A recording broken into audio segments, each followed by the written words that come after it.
Hello, my name is Michael Lukens. I'm Executive Director of Government Relations at Fresno State, and on behalf of President Jimenez Sandoval and the entire Fresno State community, I want to welcome everybody to this event. I want to give a special thanks to Phil Smith, Concord Coalition, and our esteemed panelists. Thank you so much for joining us with this.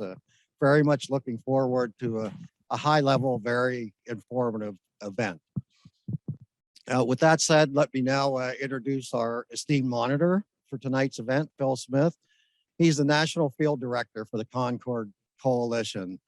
Founded in 1992, the Coalition's nonpartisan mission is to encourage fiscal responsibility and to help educate the public about the federal budget and the need to protect our children and future generations from excessive government debt. It was founded by former U.S. Senators Paul Tsongas, Democrat, Massachusetts, Warren Rudman, a Republican from New Hampshire, and former Commerce Secretary Peter G. Peterson. With more than 2 decades of experience at the Concord Coalition, Phil has helped conduct countless seminars, congressional and presidential town hall meetings, and public policy initiatives. He has traveled to all 50 states and often delivers speeches to a range of political and civic organizations, colleges, universities, and financial planning groups.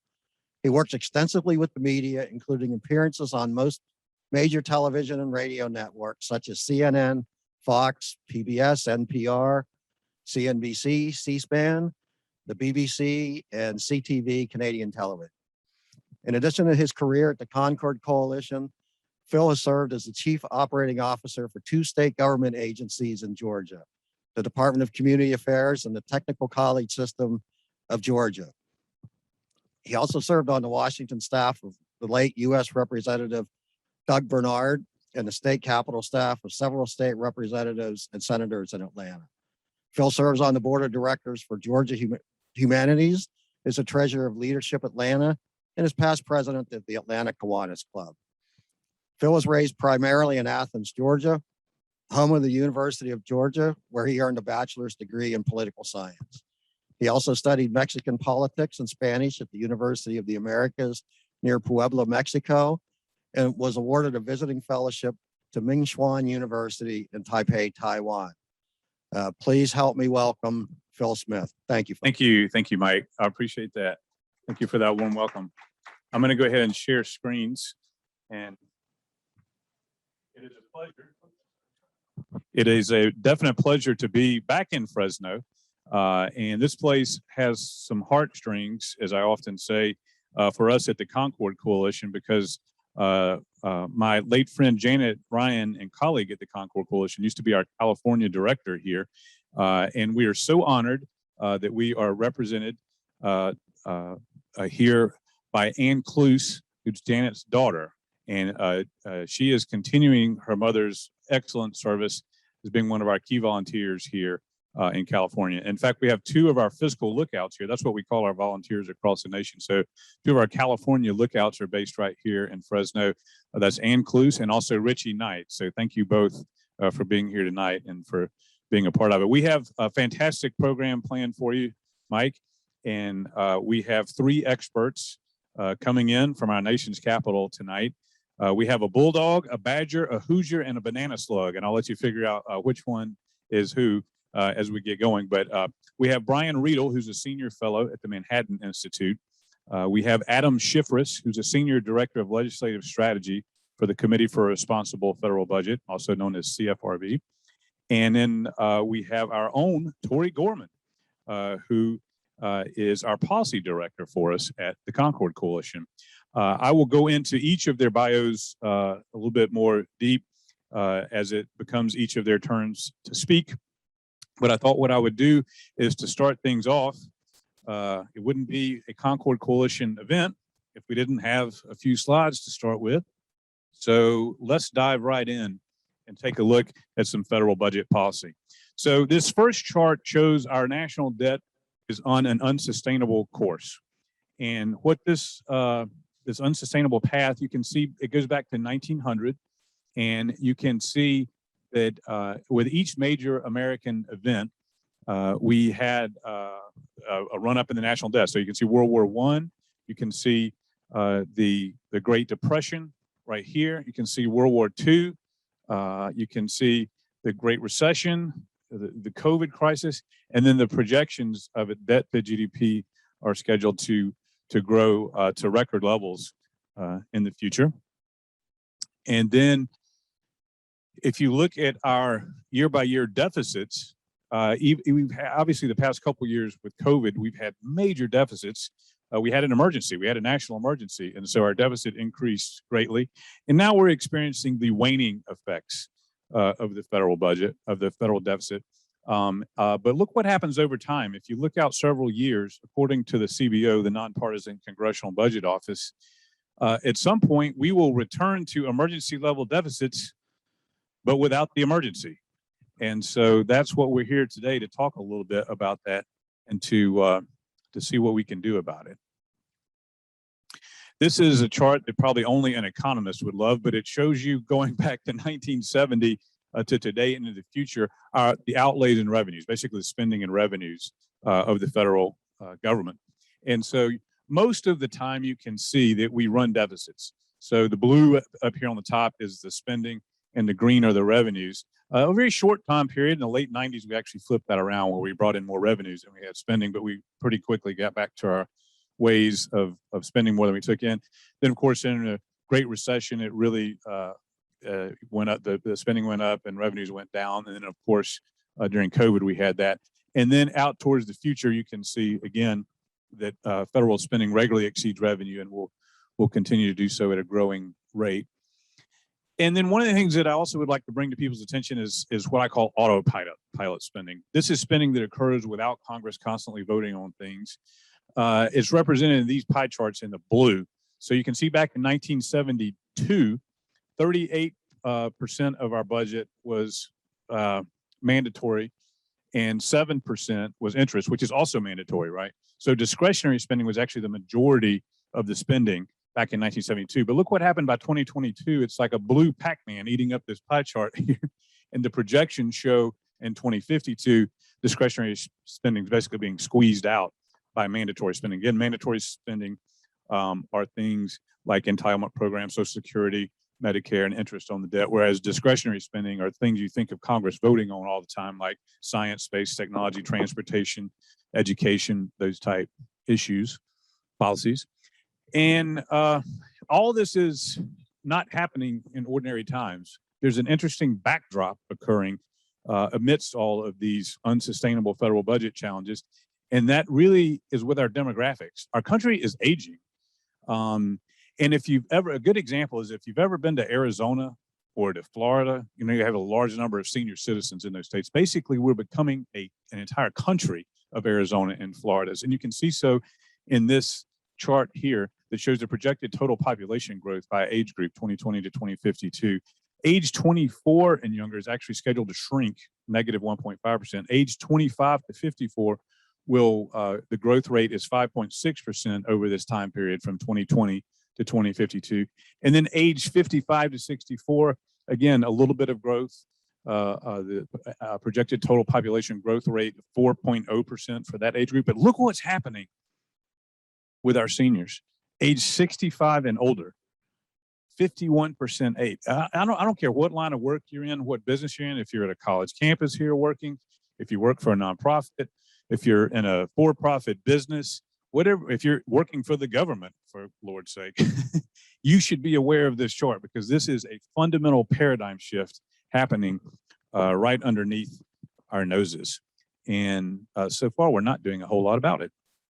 So before I turn it over to our three esteemed panelists, the Concord Coalition has traveled around for years and years, putting on panel discussions like this and running budget exercises and working with experts like the one we have here with us today.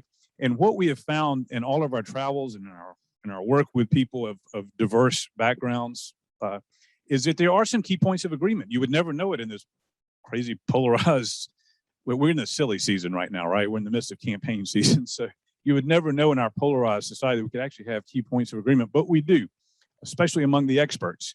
And almost all the experts agree that current fiscal policy is simply unsustainable. There are no easy solutions, you know, so you can't just like cut waste, fraud, and abuse. I mean, we need to cut waste, fraud, and abuse, but there's not enough of it there to solve all the problems, right?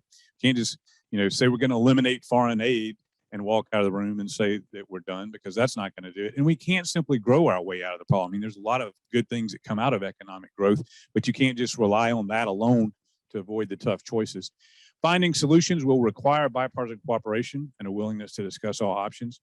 Public engagement and understanding is absolutely vital. And that's why we do these things, right? So that university community tonight and in the future, when they see the recording of this, can be educated about these issues and can engage more. And then we like to say this is not only just about numbers, but it's also an issue of intergenerational inequities. So with that, I'm going to stop sharing, and I'm going to introduce the first of our three panelists to tell us a little more about these issues, and that is Brian Riedl. So Brian is a senior fellow, as I mentioned, at the Manhattan Institute, focusing on budget, tax, and economic policy. Previously, he worked for 6 years as chief economist to Senator Rob Portman and as staff director of the Senate Finance Subcommittee on Fiscal Responsibility and Economic Growth. He also served as director of budget and spending policy for Marco Rubio's presidential campaign and was the lead architect of the 10-year deficit reduction plan for Mitt Romney's presidential campaign. During the 2001 to 2011 time period, Brian served as the Heritage Foundation's lead research fellow on federal budget and spending policy. His writing and research have been featured in, among others, the New York Times, the Wall Street Journal, the Washington Post, Los Angeles Times, and the National Review. And he's a frequent guest on almost all the major television networks. Brian holds a bachelor's degree in economics and political science from the University of Wisconsin. He was the Badger I was referring to earlier, and a master's degree in public affairs from Princeton University. Please welcome Brian Riedl. Thank you, Phil. Thank you, everyone, for coming out to listen to a really sad but important topic. And thank you to those who are watching it on record. Thank you very much for spending your time. I'm going to walk through the case for addressing these long-term shortfalls by concentrating most of the reforms within the Social Security and Medicare programs themselves. I want to say before I get started, I am not the bad guy. I'm going to give you a lot of bad news. I'm going to tell you a lot of unsustainable policies, and I'm going to tell you that my solution is going to be painful, and so is everybody's solution is painful. And so, you know, the point is not to necessarily say, well, I don't like this idea. We're going to have to do something. So with that caveat, here we go. First, I'm going to talk about exactly what's driving these long-term shortfalls, kind of piggybacking on what Phil said. Basically, 77 million baby boomers are on the course of retiring right now. What that means is that the number of workers paying taxes to support each retiree was going to drop. It was 5 to 1 in 1960, 3 to 1 by 2013, and by the end of this decade, it'll be 2 to 1. That means that by the end of this decade, each married couple will have to support themselves, their children, and their very own retiree. Think about that. Each married couple is going to be on the hook for their very own retiree. In addition to demographics, Medicare must also deal with rising healthcare costs, which make it an even bigger budget hole. Medicaid, the program for low-income families, is also affected because a lot of senior healthcare gets paid by Medicaid. So the first thing to look at is there's a view that, well, you can't reform Social Security and Medicare because everyone's just getting back what they paid into the system. That's really not true. This table shows how much a typical family at a typical income retiring in 2020 will have put in and gotten back from Social Security and Medicare. Now, this is adjusted for present value. So it's adjusted for inflation. It's adjusted for the returns of present value. It's all adjusted. You see, the typical family is going to come out ahead in Social Security, but look at Medicare.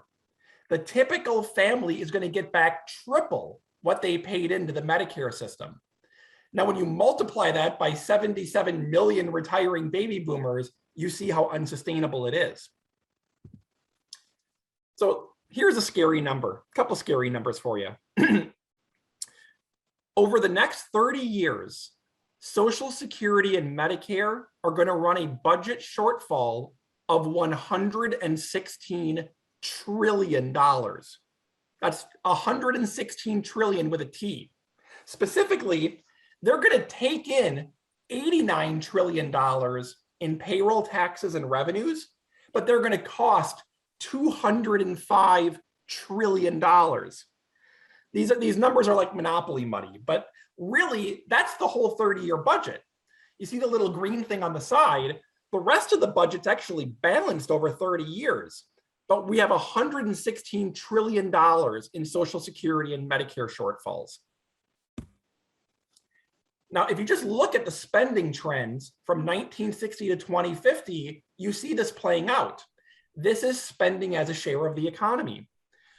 The main thing you notice is that overall spending is going to keep rising from about 20% of GDP historically to more than 30% of GDP. And the real driver of that is the red and the blue, Social Security and healthcare, and then the net interest cost of having to borrow to pay for Social Security and healthcare. Other parts of the budget are actually getting smaller. Defense and war spending is actually dropping as a share of the economy. The domestic discretionary programs like education, highways, foreign aid, those are dropping. And other entitlements aren't a huge problem either. Really, it's a healthcare and interest issue. So here's why we need to close the gap through Social Security and Medicare reform. First, that's what's driving the problem. By 2052, the green shows that Social Security and Medicare are going to be running a shortfall of 13% of GDP. The rest of the budget in purple will be running a surplus. You just can't make up a 13% of GDP shortfall by reforming other programs. It's just too big of a gap. To put it in context, 13% of GDP today would be about $2.5 trillion. Also, you can't get there just from taxing the rich or cutting defense. If we were to just say we're going to raise taxes to close the gap, your choices would be to raise the payroll tax from 15% to 33%, or you could raise all income tax rates by 18 percentage points, or you could impose a 30 to 40% national sales tax. Those are pretty brutal. Now, those who say, well, just tax the rich, maybe you should tax the rich, but it's not going to close the whole gap. Because even if you seized all billionaire wealth in existence, you would only fund 9 months of government spending.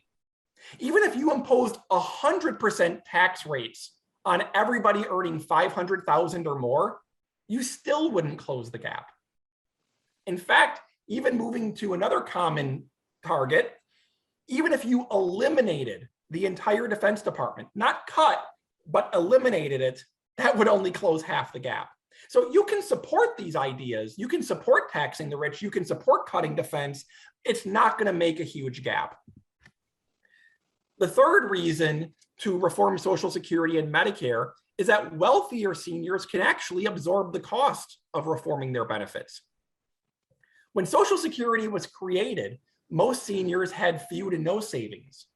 While many still struggle, the typical senior household income today is about $84,000. In fact, most seniors have much higher incomes than the taxpayers paying the benefits. And even that's despite usually not having a mortgage or childcare expenses. Since 1979, retiree income grew twice as fast as working age salaries. And now there's also several million senior households that are actually multi-millionaires or that have incomes after retirement well into the 100,000s. So we should absolutely protect and shield low-income seniors, but the upper-income seniors can afford to absorb some tweaks in their benefits. Look, I'm not saying cut anybody off. I'm saying reform the growth of their benefits, have them grow a little bit lower than otherwise. So here's my idea. Here's my plan to stabilize the debt. First, you squeeze out inefficiencies from healthcare because that's a win-win. It doesn't reduce benefits. Second, you trim the growth of Social Security and Medicare for wealthier retirees. After that, you trim other spending programs and you raise taxes for whatever gap is left. Under my plan, though, no benefit reductions for the bottom 40% of seniors, no cuts to anti-poverty programs, the safety net remains intact. Non-domestic discretionary spending maintains parity with defense, no gimmicks. The first thing we do is in Social Security, we slowly raise the full benefit age from 67 to 69. And we'll trim benefits a little bit for the top 60% of seniors, just trim the growth. Some things like if you're retired and you're making $200,000 a year after retirement, you probably don't need a full inflation adjustment. On Medicare, you move to what's called a premium support system, which is actually kind of like the ACA exchanges where people can shop around and have healthcare choices. That would reduce costs for the government and individuals. Premiums would actually fall according to CBO. You also reduce some Medicare B and D subsidies for the highest earning 60%. And then in Medicaid, you just cap how much states get per person at a rate that allows governors to innovate in order to meet a slight trim in how much they receive. Other spending would basically grow by inflation. Other mandatory programs, discretionary spending, you just grow it by inflation and population. You just don't expand it. But no cuts to anti-poverty, veterans, or military retirement. Then my plan raises taxes by about 1.5% of GDP too, which is on top of the fact that revenues are already going to grow just as part of the baseline. You reform the tax exclusion for employer-provided health insurance, which means right now when you don't pay taxes when your employer gives you a healthcare benefit, you would just gradually trim that and have some of it be taxable. I raised the payroll tax by 2 percentage points for Social Security and Medicare, and I eliminate a few tax gimmicks called the December extenders. Basically, my plan is to avoid a debt crisis. First, stop digging. Stop cutting taxes, stop increasing spending, aim for sustainable deficits of about 3% of GDP. Then you address long-term Social Security and Medicare shortfalls because there's just not enough taxes to raise or wasteful spending to cut outside of that system.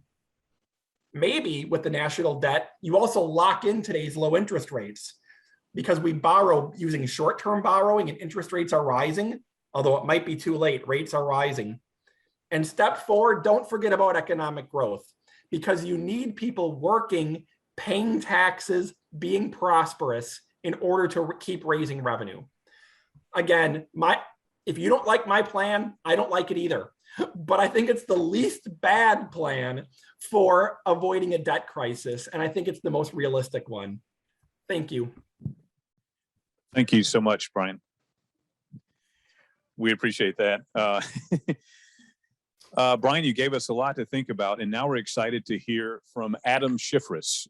Adam is the Senior Director of Legislative Strategy for the Committee for Responsible Federal Budget, where he guides interactions with policymakers and staff on a wide range of issues. Adam previously worked in the U.S. House of Representatives, where he handled a broad variety of issues, including energy and commerce and appropriations committee work. In 2007, he contributed to a Government Accountability Office review of public infrastructure reconstruction efforts by FEMA after Hurricanes Katrina and Rita. Adam also has experience in healthcare policy as a health advocacy, database management, and political campaigns. He studied public policy analysis at the School of Public and Environmental Affairs at Indiana University, where he received his bachelor's degree in the Hutton Honors Notation. So he's the Hoosier I was telling you about earlier. In addition to his work at the committee, Adam is an active member of the board of the DC chapter of the Indiana University Alumni Association. Please welcome Adam Shifriss.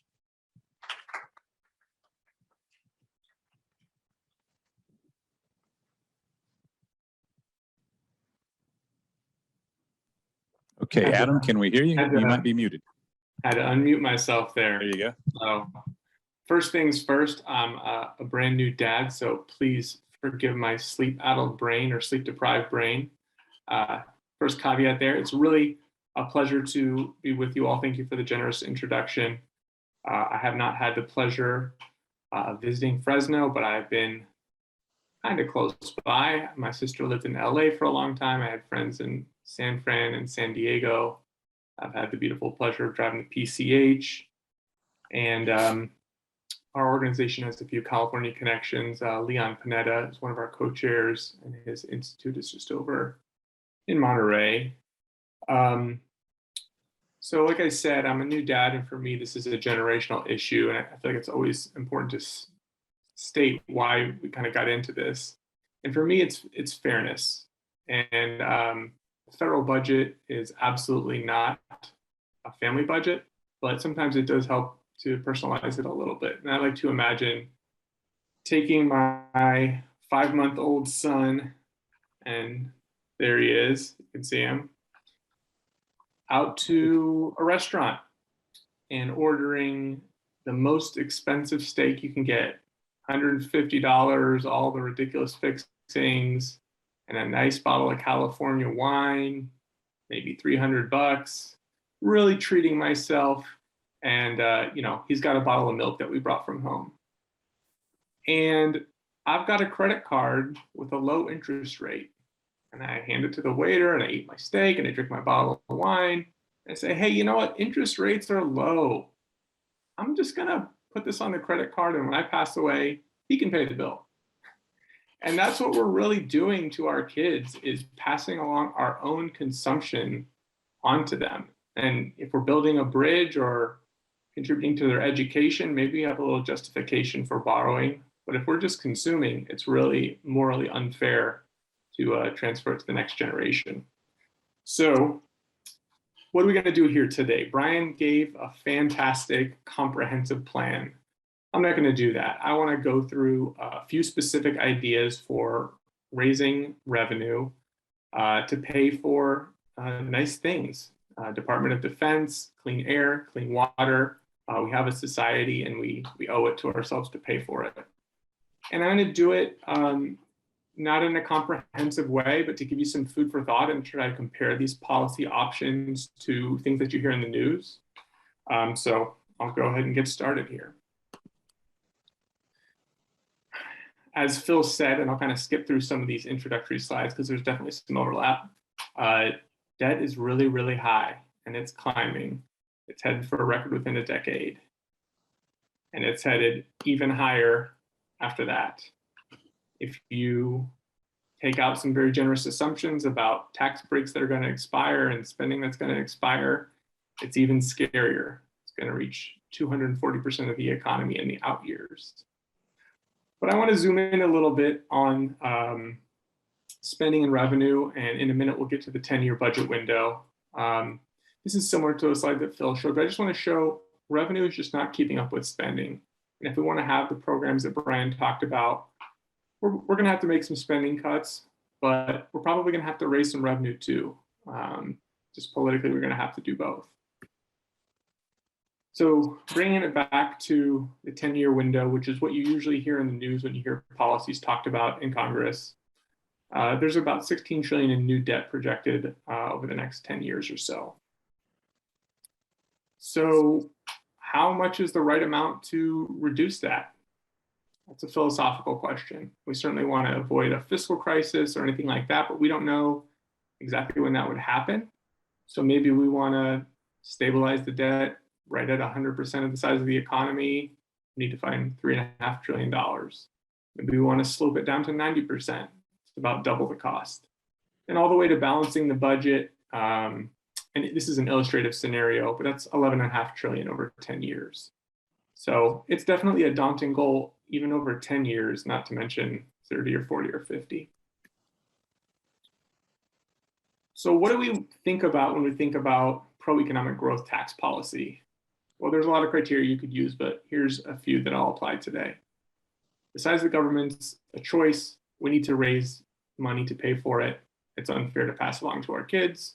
So whatever size government we want, over a period of years, we got to be raising enough revenue to pay for it.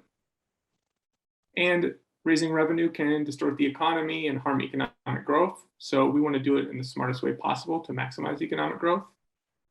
And we can do that by streamlining the tax code and removing, unnecessary distortions, which I'll explain.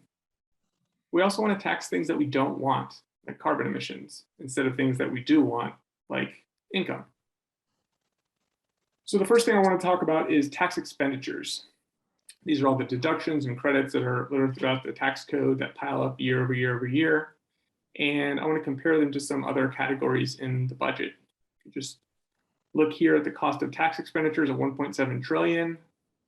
We lose more money through tax expenditures than we raise through the individual income tax. We lose more money through tax expenditures than we spend on our major healthcare programs, on Social Security, on defense. It's a huge group of holes, Swiss cheese in our tax code. So here's some individual parts of the tax code. You can see how expensive they are. Retirement plans is the biggest one.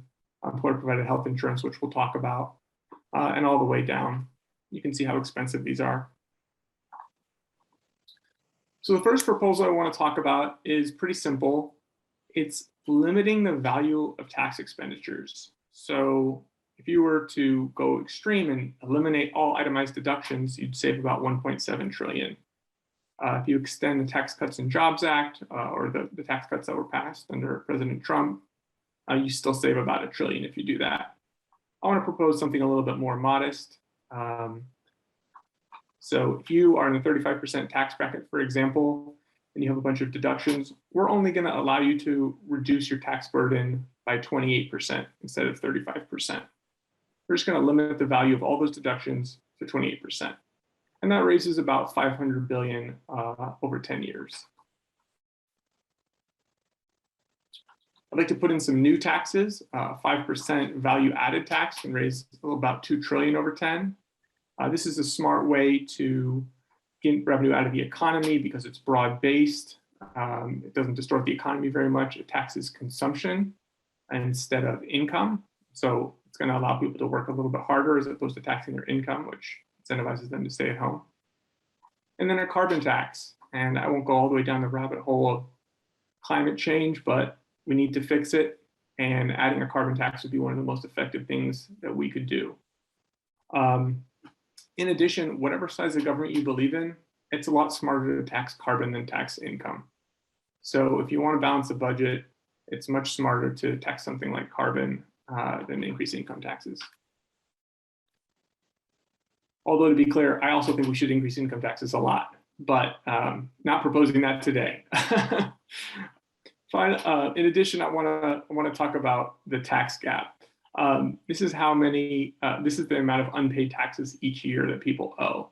Now, it's huge. It's $500 billion, and it's impossible to get that number down to zero. You're not going to have perfect tax enforcement, and it wouldn't make sense to. It would be way too burdensome. Government intrusion into our lives, and it just wouldn't be practical. But out of 500 billion every year that aren't paid, we can certainly get that down with some reasonable measures. So one measure that's very simple and builds on many previous federal reporting requirements is to ask banks to report the total amount of money that goes in and out of certain accounts. They have a whole form of information that they have to share with the federal government on these accounts anyway. This basically adds 2 little boxes to that and doesn't give away any information that you would consider super private, just how much is in and how much is out.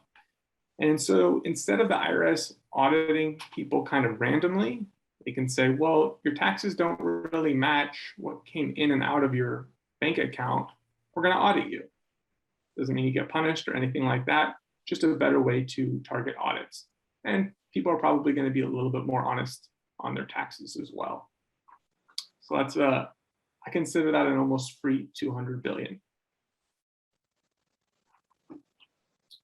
I want to talk about reforming the way that we tax health insurance. So right now, when your employer provides you health insurance, that largely is not taxed. Unfortunately, that encourages employers to provide a lot of your compensation in health insurance instead of wages. And that actually has contributed to inequality, as each year they're incentivized to give you a little bit more health insurance instead of that wage, which you could, of course, spend on additional health insurance if you wanted. So if we start to equalize the treatment between health insurance and income taxation by eliminating part of this exclusion, we can begin to correct the ship a little bit and raise some revenue and help control healthcare costs. So as you saw earlier, Brian pointed out the big shortfalls in Medicare. It just doesn't make any sense that you shouldn't pay Medicare taxes on income you receive to buy your health insurance. Medicare is about to run out of money in a few years. So there really shouldn't be any exclusions on what you're paying Medicare tax into if we want Medicare to still be there for us in a few years. In addition, it doesn't make sense to provide a blanket income tax exclusion for whatever size health insurance plan that you want to purchase. That just gives a huge tax break to rich people who can afford really, really, really expensive health insurance. And so this option, which saves $500 billion, would say, what's the 75th percentile most expensive plan? We're going to give you a tax break right up to that 75th percentile. And if you want one of the 25 most expensive plans out there, you can pay a little bit of tax on the money that you use to buy your health insurance. Very reasonable option, I think, and the reason it saves so much is because the pot of money is so huge at 4.7 trillion. So these are some of the options. It gets you, $4.5 trillion. That's enough to stabilize the debt over 10 years, make some real progress. And I wanted to give it to you in these 10-year figures so that when you see bills being debated in Congress, you can compare these numbers and say, hey, why don't they pay for that? All right, that's my time.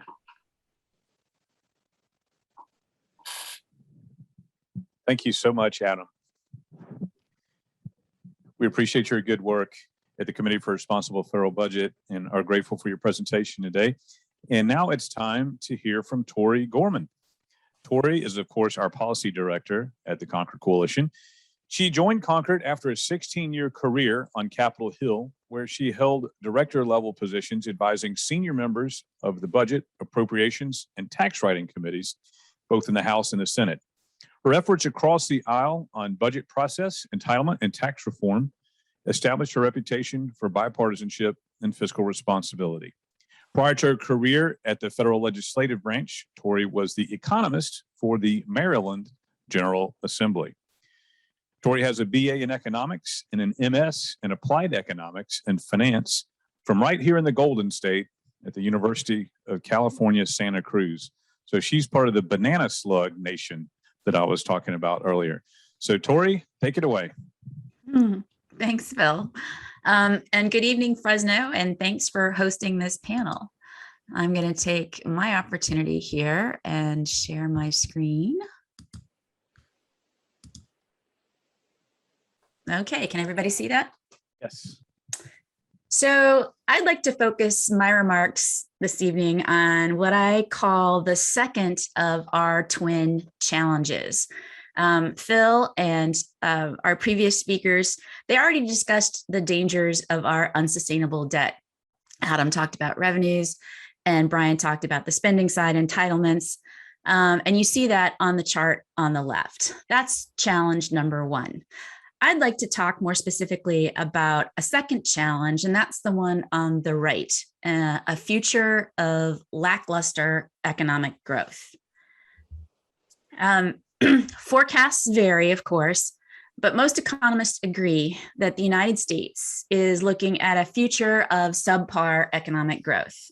Historically, our economy has grown at an average annual real rate of about 3% after adjusting for inflation. But looking out 30 years from now, however, the real rate of economic growth is projected to be nearly half that, an average of just 1.7% per year, according to the Nonpartisan Congressional Budget Office. So why should economic growth be a concern to us when we are staring at a mountain of debt? Well, everything else being equal, there's actually a symbiotic relationship between higher economic growth and lower deficits. If we can grow our economy faster, then we will create more jobs. And more jobs lead to higher national income, and higher national income in turn leads to more tax revenue for the Treasury.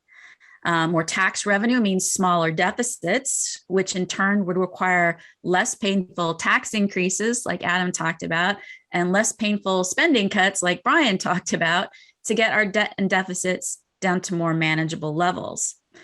And that in turn can lead to higher economic growth, and the virtuous cycle just repeats itself. As this slide shows, just a 0.5 point increase in real GDP growth each year for the next 10 years, from 1.7% to 2.2%, so I'm not talking about anything wackadoo, would trim $1 trillion from our deficits and debt without having to lift a finger anywhere else in the budget. But our economy can only grow as fast as we can produce output, the goods and services that other people want to purchase. And our output is constrained by two key variables: the size of our labor force and the productivity of those workers. So what do we know about these two variables in the future? Well, looking at these two graphs here, future productivity, I will admit, is very hard to predict. Who knows when the next technological advancement will revolutionize the way we work, like personal computers and cellular phones did.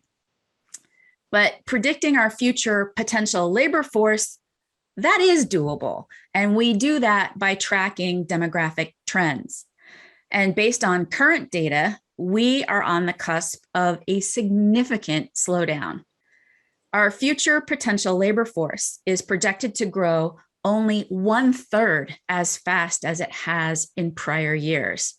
And that, my friends, is scary. And of course, the natural question is, why? What is causing this? And more importantly, can fiscal policy fix it? Well, let's talk about the why first. And I think Brian talked about this a little bit. Like other developed economies, our population is aging. The baby boom generation has hit retirement age, and they are exiting the workforce. But women in America, we're not having enough babies who will grow up to replace the workers that are retiring. Fertility rates, which is what you see on this chart here, fertility rates in the United States have been declining, or they've been really flat for many years, even falling below the all-important replacement rate of 2 babies per mother after the Great Recession. To show you how much our demographics are changing, I'm going to put up here a slide that we saw before from Phil. Over the next 30 years, the number of senior citizens in the United States will increase by 50%. But the number of people aged 24 and under, okay, those are our workers of tomorrow, that will actually decline. Wow. If this keeps up by the 2040s, okay, which is just 2 decades away from now, okay, 2040, who thought we'd be thinking about that? Literally 2 decades from now, the number of US deaths will exceed the number of births. That means more people will be dying here than will be born here. And at that point, our only population growth will be solely driven by immigration. So how can we use fiscal policy to increase the size of our domestic labor force? Well, one way is to invite and attract more foreign labor into the United States. Unfortunately, however, recent trends in net migration to the United States have not been reassuring. The number of new immigrants admitted each year has fallen from over 1 million in 2015 and 2016 to just a little over 260,000 in 2021. Now, of course, there are lots of places to find fault for these numbers. Actions taken by the previous administration, COVID, outdated visa caps, inhospitable attitudes in regions of our country, and general administrative bureaucracy. They all contribute to a dire prediction. But if lawmakers allow the weight of these obstacles to hamstring reforms, they have only themselves to blame for the draconian tax increases and spending cuts that they will have to impose and run for re-election on to get our fiscal house in order. Immigration, it's true, it's a sensitive issue today, and trust and bipartisanship are hard to find in Washington, D.C. However, lawmakers can begin by building a rapport with each other and with their constituents and other stakeholders by starting with some small ball reforms. For example, right now, there is an enormous backlog of visa applications on file with the U.S. Customs and Immigration Service. Normally, this agency is largely self-funding. It pays for about 97% of its own operations with money that it generates from visa application fees. But when COVID shuttered most of their operations, an enormous backlog developed, and the agency has been unable to revise its fee structure to hire more staff. Now, Congress could step in and provide a temporary influx of discretionary appropriations to help the agency eliminate its backlog and increase the number of workers we have here in the United States. In fact, Gordon Gray at the American Action Forum has looked at this problem, and he's estimated that it would cost between $3 and $4 billion total and take anywhere from 2 to 7 years to complete, depending upon how fast Congress wants to spend the money.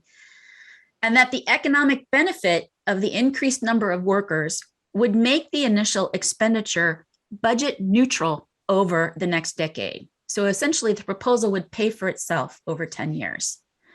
And there are other potential solutions that deserve examination, such as we could reform the H-1B skilled worker visa program.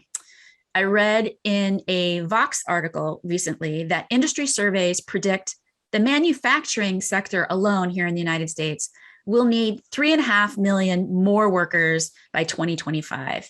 But up to 2 million of those jobs are going to go unfilled because of the lack of qualified workers here in the United States. So let's fill those jobs with foreign workers who want to come here and have those skills. Another idea would be to revamp the visa program altogether in a way that prioritizes economic growth and attracts foreign workers with the skills and talents that our economy needs. This would necessarily include a robust, mutually beneficial guest worker program and a permanent visa program for highly skilled, highly educated, or entrepreneurial workers. And lastly, there's always the possibility, however slight, of a grand bargain. Sometimes it helps just to rip the Band-Aid off and do it all at one time.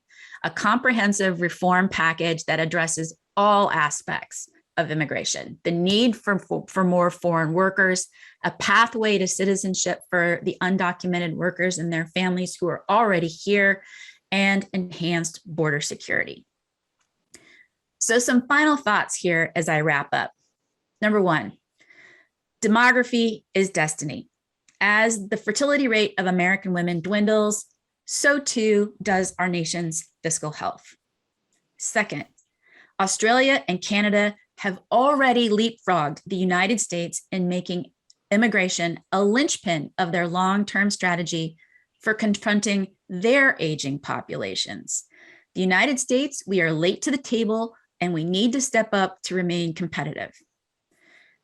Third, with prospects for recovery in US fertility rates uncertain at best, an increase in net migration into the United States is the only solution to a stagnant labor force.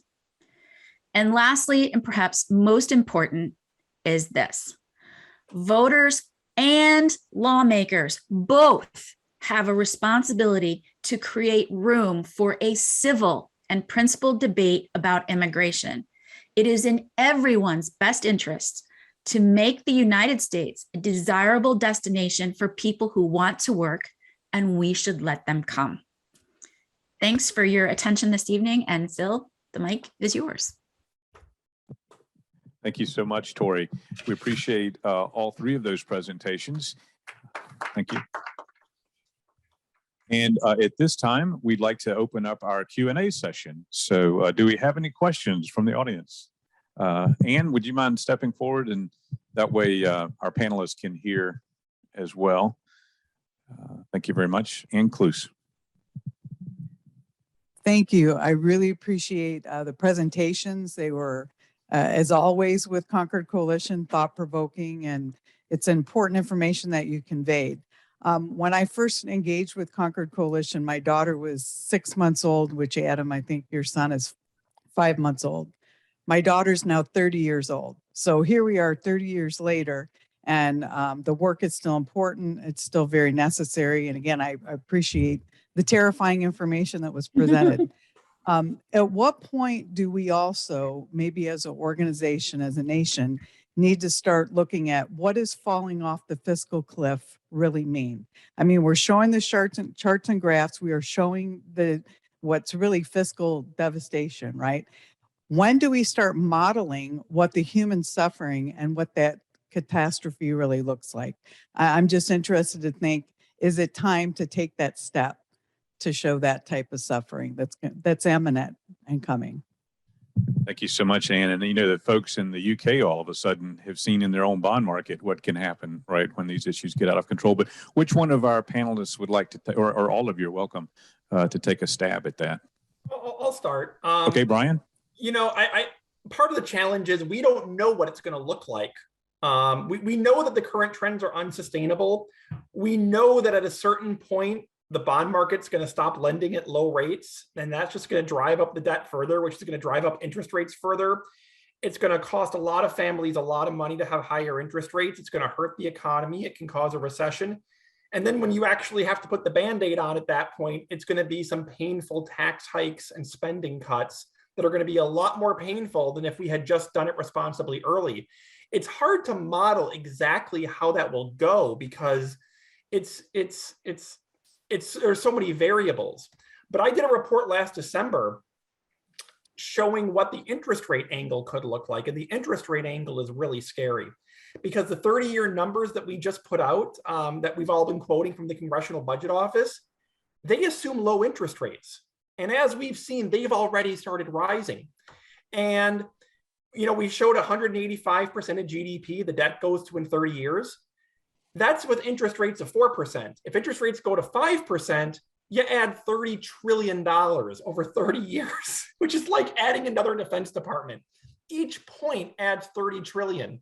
So really, that's the sad note is we've been presenting the rosy scenario where Congress doesn't cut any more taxes. They don't add any more spending. There's no major crises and interest rates stay low. But modeling out how bad it's going to be, it makes me think of when the Congressional Budget Office stopped modeling beyond 30 years because they used to do 50 and 75-year modeling. And they said that the economy literally stops functioning and they can't model beyond that point. So it's really tough. Thank you, Brian. Either of our other panelists? Okay, we'll move on. Tori, did you have something? Well, I was just going to jump in and say I agree with Brian in that it's very, very difficult. Part of what makes it complex for the United States is that, you know, we are the world's reserve currency. So when the rest of the world goes to hell, there's a flight to quality here in the United States. What happens when the flight to quality sucks?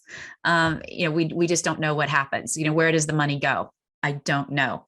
I think you get an idea of what happened in the UK the last 2 weeks about what might happen. And I think the issue is, are we going to be like a frog in a pot of cold water where the heat slowly turns up and we can sort of feel the water getting warm? Or is it going to be a flash, you know, crisis, boom, and we're caught flat-footed without any way to change course that doesn't cause, you know, extreme pain. But I will say that I think there's one thing that you all can do. That is, you know, we've got another presidential election coming up. I mean, everybody's focused on the midterms, 2022, I get it, but we've got another presidential election coming up. And just beyond the presidential election, there's a whole bunch of tax cuts that are going to expire unless Congress acts. And I guarantee you that every politician who's running for president, senator, Congress, whatever, governor, well, not governor, is going to be falling all over themselves, promising to extend those tax cuts.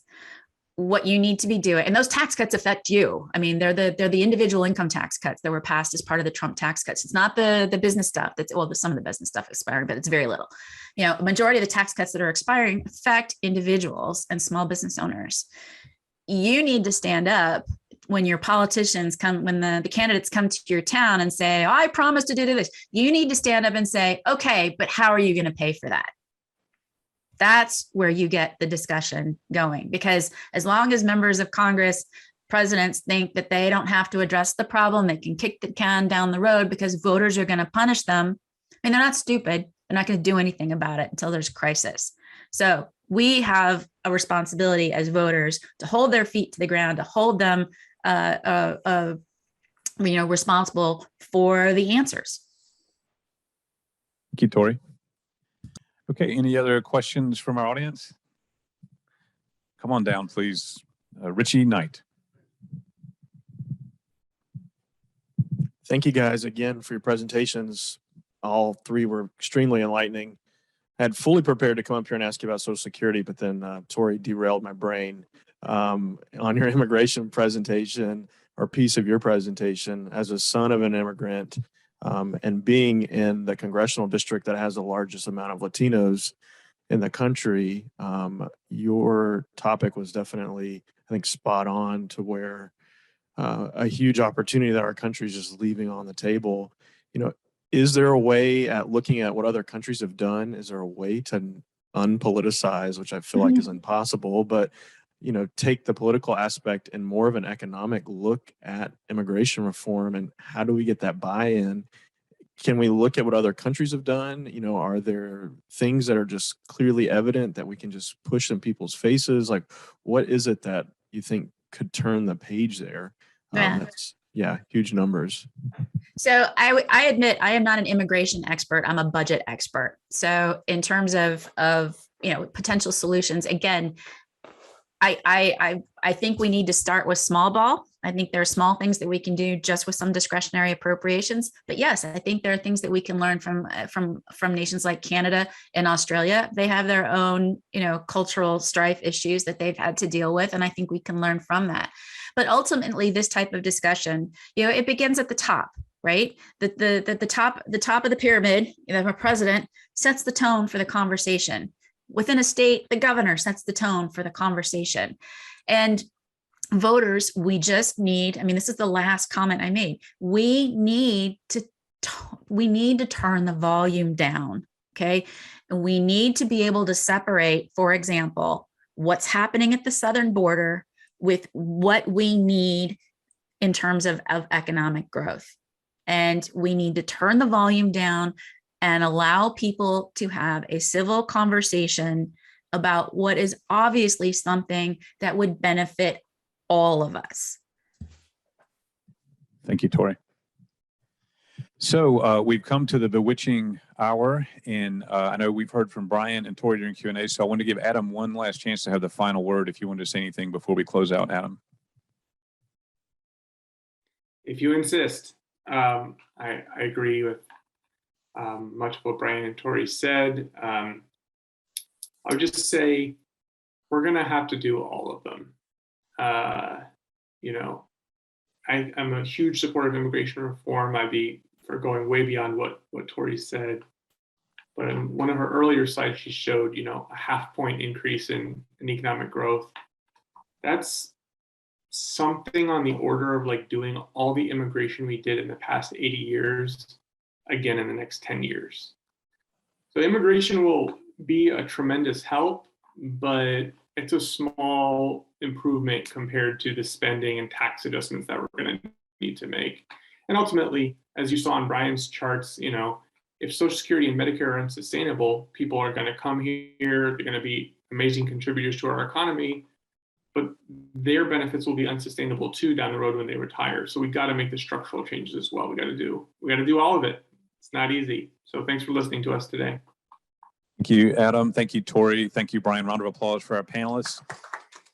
And we will say good evening from the Golden State. And I was reading an article recently that this state's economy is poised to go beyond that of Germany's. It's the 4th largest economy in the world, just this one state right here.